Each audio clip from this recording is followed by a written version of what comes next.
তেল সমৃদ্ধ ভেনেজুয়েলা চীনের লাতিন আমেরিকা কৌশলের অন্যতম স্তম্ভ। কিন্তু যুক্তরাষ্ট্রের সামরিক অভিযানে প্রেসিডেন্ট মাদুরোকে সরিয়ে দেওয়ার পর এখন সেই তেল ক্ষেত্রেই বিনিয়োগের ঘোষণা দিয়েছে ওয়াশিংটন। এতে দক্ষিণ আমেরিকায় চীনের প্রভাব কি হুমকির মুখে পড়ল? আর যুক্তরাষ্ট্র চীন মহাশক্তির প্রতিযোগিতা কোন দিকে যাচ্ছে? প্রশ্ন এখন চারিদিকে। মাদক পাচার ও সন্ত্রাসী কর্মকাণ্ডে জড়িত থাকার অভিযোগে ভেনেজুয়েলার প্রেসিডেন্ট নিকোলাস মাদুরোকে ধরে নিয়ে গেলেও দেশটির তেল নিয়ে যে ট্রাম্প তেলেসমাতি দেখাচ্ছেন তা বিশ্ববাসীর কাছে পরিষ্কার। কিন্তু তার পেছনে রয়েছে আরও একটি কারণ, চীন। ভেনেজুয়েলা দক্ষিণ আমেরিকার সবচেয়ে বড় তেল মজুতের দেশ, আর এই দেশটি গত 2 দশক ধরে চীনের জ্বালানি কৌশলের অন্যতম প্রধান অংশ। চীন শুধু ভেনেজুয়েলায় তেল কেনেনি, তারা বিনিয়োগ করেছে দেশটির তেল ক্ষেত্র, শোধনাগার, অবকাঠামো ও ঋণ সহায়তায়। এই ডেটার তথ্য অনুযায়ী বিগত বছরগুলোতে বেইজিং ভেনেজুয়েলায় বিনিয়োগ ও ঋণ দিয়েছে $5,000 কোটি বেশি।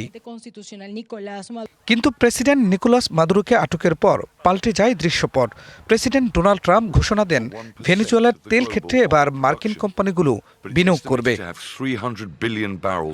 নতুন এবং ফিরে আসা গ্রাহকদের জন্য নগদে চলছে ক্যাশব্যাক সহ প্রতিদিন হাজারো উপহার জেতার সুযোগ। হবে আশা আর ফেরা, সারপ্রাইজ সেরা। এমন ঘোষণার মধ্য দিয়ে স্পষ্ট বার্তা দিল ওয়াশিংটন, ভেনেজুয়েলা আর চীনের কৌশলগত অংশীদার নয়।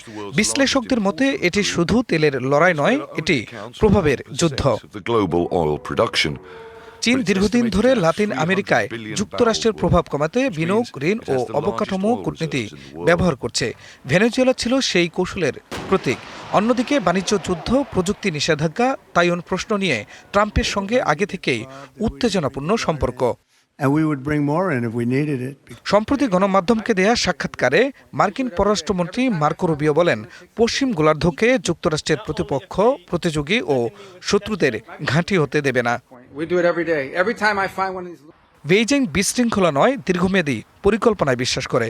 কিন্তু ট্রাম্পের নেতৃত্বে যুক্তরাষ্ট্র ঠিক সেই বিশৃঙ্খলাকেই কৌশল হিসেবে ব্যবহার করছে। চীনের সামনে কঠিন প্রশ্ন, ভেনেজুয়েলায় তারা কি বিনিয়োগ ধরে রাখবে নাকি ক্ষতি মেনে সরে যাবে? খান মোহাম্মদ মুকুল, ডিবিসি নিউজ ডেস্ক।